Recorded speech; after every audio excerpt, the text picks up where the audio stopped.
Tonight, 7 News' commitment to getting you answers continues with the addition of a national investigative team in Washington, D.C. This award-winning team of experienced journalists tracks down and exposes government waste. And this first story is an example of outrageous waste of your tax dollars.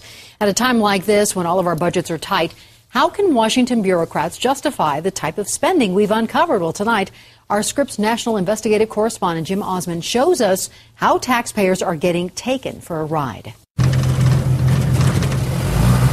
You're aboard Flight 1503 and we're ready for takeoff. There's a pilot at the controls, but something or someone seems to be missing. A few someones, actually.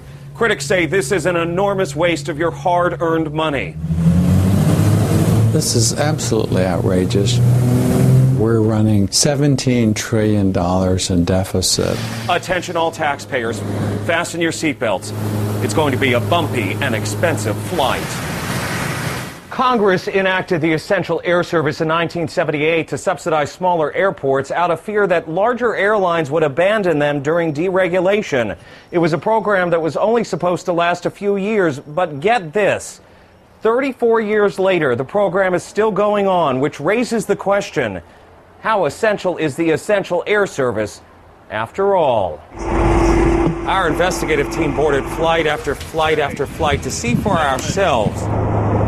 After all, each passenger seat is subsidized by the government.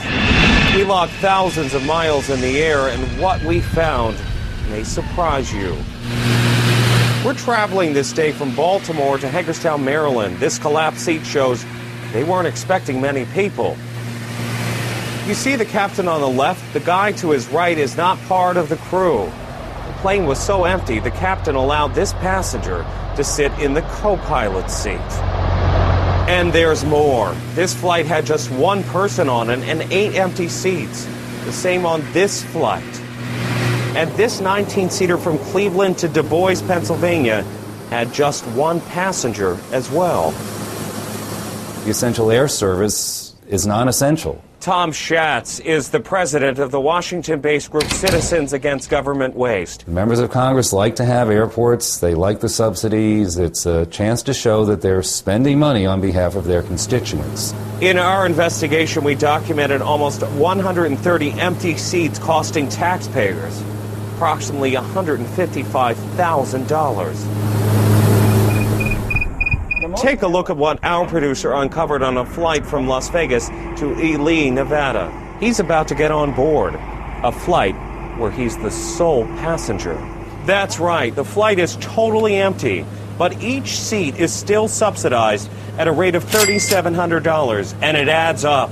This one flight cost all of us a total of $70,000. In all, there are more than 100 subsidized flight routes across the country.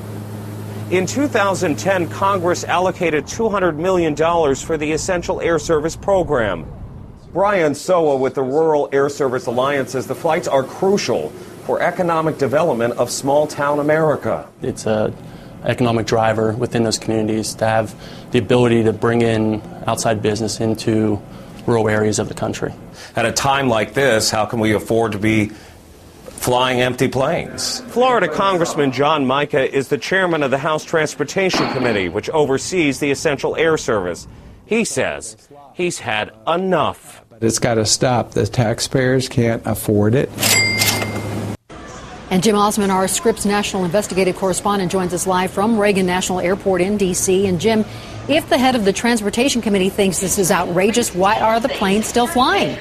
Hi, Ann. Well, there's two sides to this story. If you look at it, on the one side, they'd say, look at all those empty seats we found in our investigation. On the other side, they'd say, wait a second, one of the 11 flights we boarded was actually full. So we'll have to wait to see how this all plays out. Definitely. All right, Jim, thank you for exposing this story, and we'll look forward to you keeping Washington honest with the Scripps National Investigative Team. Thanks.